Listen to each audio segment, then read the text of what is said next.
Tell JP to follow me. Come on, stay with me. Stay with me now. Overtake me. Overtake me. Copy. The roar of engines and the smell of burnt rubber filled the night air as veteran driver Sonny Hayes was called up for a high-stakes, last-minute drive. He was a wild man on the track, a living legend with a reputation for never riding the brakes. With only 5 minutes to spare, he strapped himself into the Porsche of the Chip Hart racing team. The pressure was on. It was a high-stakes race, and he was a relief driver. From the moment he hit the track, Sonny put the pedal to the metal, pushing the car to its absolute limit.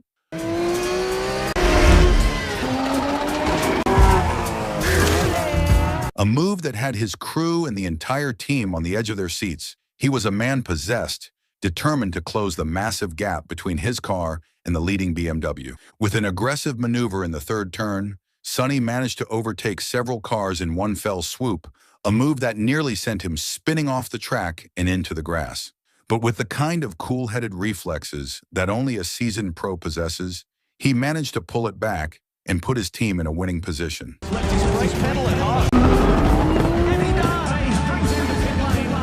Thanks to Sonny's fearless run, Chip Hart Racing took home the championship. The team manager offered Sonny the winner's trophy, but Sonny refused, explaining that it was bad luck for him to touch it. He just wanted his bonus check. The manager then offered him a full-time contract for the next season, but Sonny turned it down without a second thought, content with his retirement. Sometime later, Sonny had a meeting with his old friend, Ruben Cervantes, an F1 team owner who was clearly at his wit's end. Ruben told Sonny that his team, APXGP, was a total disaster, a running joke in the racing world. They hadn't scored a single point in 2.5 seasons and were a hair's breadth from being kicked out of the league for good. Desperate and out of options, Ruben made a last-ditch effort to convince Sonny to join the team as a senior driver. At first, Sonny was hesitant and shot down the idea, but Ruben was a master negotiator. He slid a first-class ticket to London and a blank open-seat contract across the table, an offer that Sonny finally couldn't refuse. A short time later, Sonny arrived at the team's headquarters, and the place was even worse than Ruben had described. It was a complete dumpster fire. There were technical problems, angry sponsors breathing down their necks, and their young hotshot driver, Joshua Pierce, was completely unhinged. Joshua had all the talent in the world, but he was a total basket case, struggling to keep his focus and losing to his rivals on a consistent basis. It was a classic case of too much talent and not enough discipline. Sonny knew right away that he had his work cut out for him. Ruben took Sonny on a whirlwind tour of the team's frantic garage, introducing him to the key players who would be helping them turn the ship around. There was Kate, the no-nonsense technical director, Dodge, the head mechanic who had a knack for getting the impossible done, and Casper, the team head who carried the weight of the world on his shoulders. Last but not least, Ruben introduced him to their young hotshot driver, Joshua, who looked less than thrilled to have a veteran show up and steal his thunder. Sonny immediately took the car out for a test run. He could feel it in his bones. The car was a total handful, unstable and unpredictable, and at one point, it nearly threw him into the wall on a sharp turn. Still, he managed to show flashes of brilliance, even recording a purple sector, the fastest time in a single portion of the track, which was enough to put a little hope back in the team's eyes. Meanwhile, a nervous Joshua confided in his mother, venting his frustrations and anxieties. He confessed his deepest fear. If the team didn't score a single point, he could lose his seat for good. His mother, who loved him fiercely but had no idea what it was like to be behind the wheel, did her best to reassure him. She didn't fully grasp the intense pressure he was under, but she knew he was on the brink of a nervous breakdown. He was suffocating, and the arrival of Sonny was a big gut punch. The kid was convinced that Sonny was going to take his place as the main driver. What Joshua didn't know was that Sonny himself had a past filled with its own demons. Once hailed as a racing prodigy, Sonny's career went down in flames after a horrific crash at the Spanish GP, forcing him to walk away from the sport completely and even become a taxi driver in New York before returning. Sonny's return created a media frenzy, and reporters swarmed him, treating his comeback like a desperate last-ditch effort. In a press conference, Joshua couldn't help but take a subtle shot at the old-timer, quipping that his team seemed to have a soft spot for giving second chances to the elderly. The media, like a pack of wolves, immediately latched onto the comment and started digging into Sonny's past, bringing up his bankruptcy, failed marriage, and gambling addiction. But Sonny was a pro and handled every question with a cold indifference, refusing to let the personal attacks get to him. The next day, with his mother's encouragement, a visibly uncomfortable Joshua was forced to apologize for his disrespectful comments. Sonny just shrugged it off, telling the young man to not sweat it, that there were no hard feelings.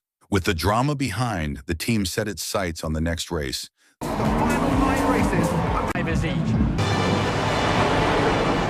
The legendary British Grand Prix at Silverstone. The atmosphere was electric. This was it, the last 5 races of the season, and every single one was a do-or-die situation. The tension in the air was thick enough to cut with a knife. Just as the formation lap started, a shocking twist of fate occurred. Sonny's car seemed to stall, causing the commentators to laugh and speculate that he had put the car in the wrong mode. But what everyone on the outside saw as a mistake was actually a calculated, high-risk move from a seasoned pro. Sonny used the opportunity to heat his tires and brakes, giving him a massive advantage on the track. With a devilish smirk, he floored it, closing the gap to the grid just in time for the race to begin. The team's bosses looked at each other with a new sense of hope. This wasn't a mistake. It was a cold, calculated tactic.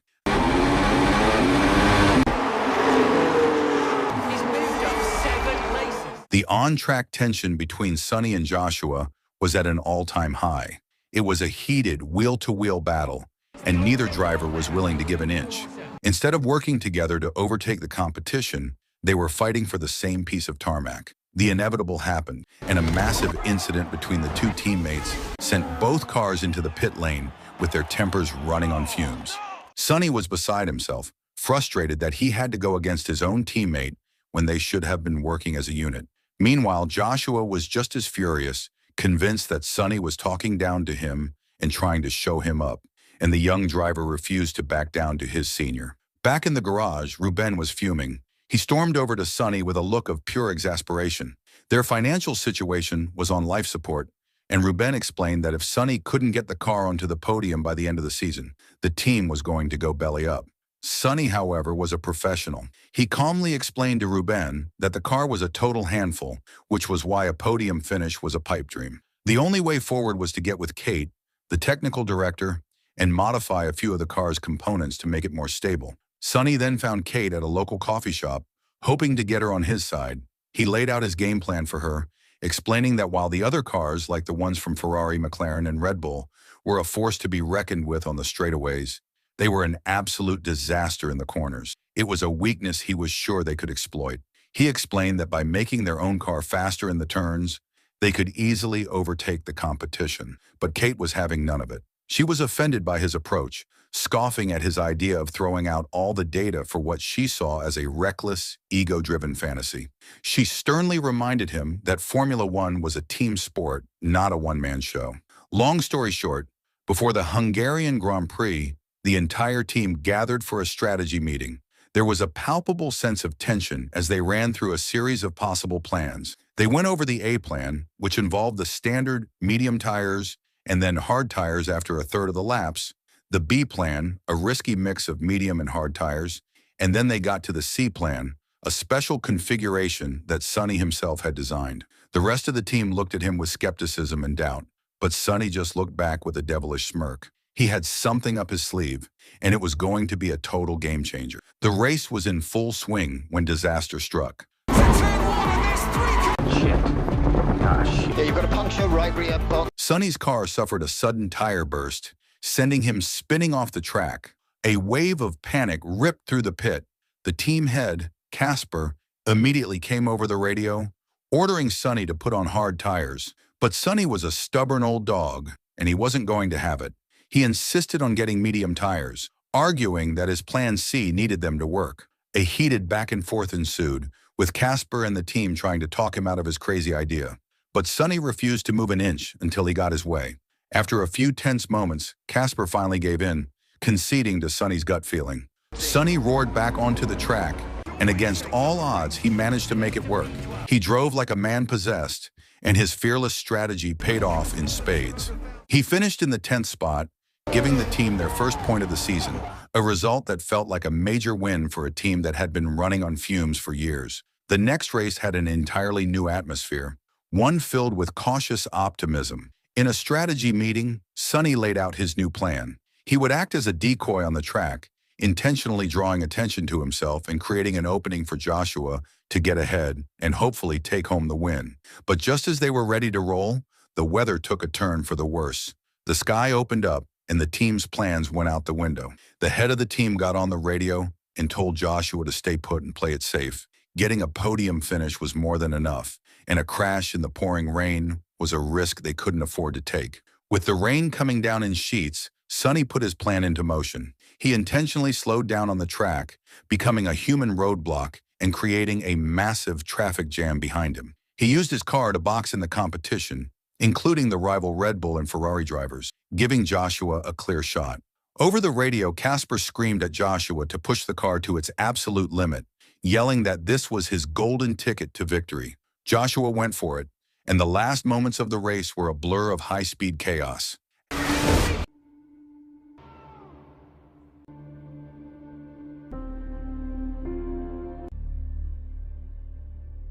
After the race, the team was in a panic, and everyone rushed to the medical room. Joshua was shaken up but okay, but his mother was livid. She stormed into the room and went straight for Sonny, her eyes burning with rage. She accused Sonny of forcing her son into a dangerous situation, putting his life at risk for his own selfish gain. As the team's medical staff tended to Joshua, the media went into a feeding frenzy, with every single reporter pointing the finger at Sonny and his reckless strategy. The team announced that Joshua would be out for the next 3 races, and the future of the team seemed bleaker than ever. But the team wasn't ready to give up. With Joshua out, they had no choice but to push forward. They worked day and night, giving the car a much-needed aerodynamic update. Their new game plan was called Plan C, a callback to Sonny's earlier success. But this time, it was all about working together as a team. They had a mountain to climb, and every single second on the track was going to matter. The team was finally picking up some steam. At the next race in Japan, Sonny drove with a fearless intensity, managing to finish in the 7th position, which was the team's best showing to date. This momentum carried them forward as they tackled subsequent races in Mexico and Belgium. But with Joshua back on the track, the old tensions came back with a vengeance. During a heated race, a total nightmare happened. Sonny and Joshua collided. The crash forced Sonny's car off the track and out of the race completely. Meanwhile, Joshua somehow managed to get away with a slap on the wrist and still finished in the 9th position. The crew was in an uproar, with everyone pointing fingers. That night, Kate tried to play peacemaker. She invited Sonny and Joshua to a friendly poker game in an effort to get them to air their grievances and put the past behind them. The poker table became an emotional minefield. Joshua felt like Sonny was always looking down on him, judging him for every mistake. Sonny in turn told Joshua he was a reckless driver who didn't know when to take his foot off the gas. The debate got heated, but eventually they came to a shaky truce. The two agreed to put their egos aside and focus on a single goal, crossing the finish line together for the team. Later that night, Sonny woke up from a nightmare, and Kate was right there beside him. She confessed that she had placed all her hopes and dreams on him to bring the team to victory. Sonny, in a moment of vulnerability, explained that winning wasn't what drove him anymore. He had lost too much already, not just trophies, but also his passion for the sport. He described a singular moment of pure bliss that he chased with every race, a moment of silence when his car was in perfect control and he felt like he was flying. It was a feeling of absolute peace, a feeling of being unstoppable, and that was all he cared about. Just then, Ruben came into the room with a total bombshell. Their car was being investigated. They were being accused of breaking the rules by developing parts outside of a sanctioned facility. Despite the team's objections, the car was sent away for inspection. The next day, as the Grand Prix in Las Vegas was set to begin, everything went sideways for the team. Sonny's lucky charm was nowhere to be found, and as if that wasn't bad enough, the team was forced to use a stock car because the modified one was deemed illegal. It was a bad omen. Sonny drove with a sense of dread, and as he hit the first turn, the car's instability became apparent. He tried to correct it, but it was no use. The car spun out of control and crashed violently, sending him careening into the wall.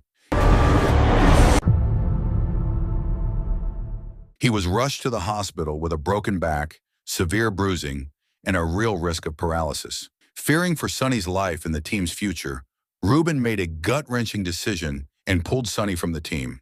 As the team prepared for the final race in Abu Dhabi, Sonny was pulled aside by Peter, a member of the APXGP board of directors. Peter offered Sonny a strategic position, explaining that Ruben was putting the team up for sale. In a shocking twist, Peter confessed that Sonny was originally hired to intentionally run the team into the ground for a corporate takeover. But instead, Sonny's fearless antics had turned the team into an overnight sensation.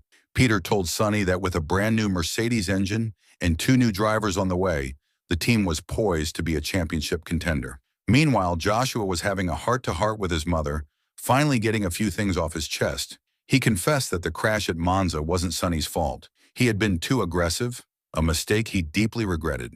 Not long after, Joshua's manager approached him with a lucrative offer to move to another team. But Joshua, who was finally beginning to understand the meaning of loyalty, turned him down flat.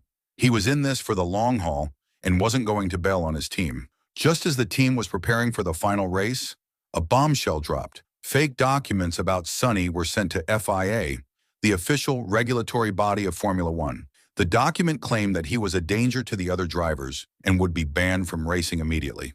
The news sent the entire team into a total tailspin, but then the team found out that the documents were a total fabrication and that Peter was behind the whole thing. He was the snake in the grass, the backstabbing traitor who had tried to sabotage the team for his own financial gain. The team presented the evidence to Ruben, but he was still a nervous wreck, worried that Sonny would get seriously hurt on the track. Sonny had to plead his case, reminding Ruben that he was willing to put it all on the line for the win. Ruben, knowing Sonny was the only one who could get them to the finish line, finally gave in. Before the race, Sonny gave a cold nod to Peter, a silent promise of revenge, and gave a wad of cash to the reporters who had been trashing him all season, buying their silence once and for all. The race in Abu Dhabi began with a total mess. Sonny started in the 22nd position, with Joshua a bit ahead in the 11th. They both fought their way through the pack, with Sonny climbing to the 16th spot and Joshua to the 9th. In a flash, Sonny's luck went south, and he got into a minor incident that sent him spinning off the track. He was able to get new tires and get back into the race, but he had lost precious time. Joshua, meanwhile, was on a tear. He climbed all the way to the 6th spot and even took the lead for a brief moment, but his tires began to give out, and he fell back down to the 6th position. Sonny was on the move again, climbing all the way to 4th, but he was caught between 2 rivals with much fresher tires.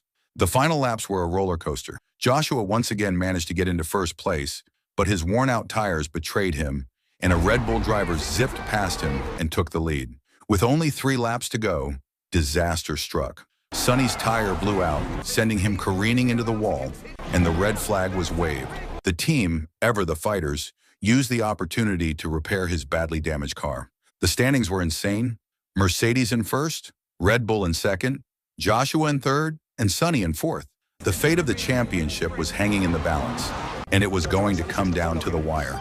In the final lap, Sonny felt the moment he had been chasing his entire career.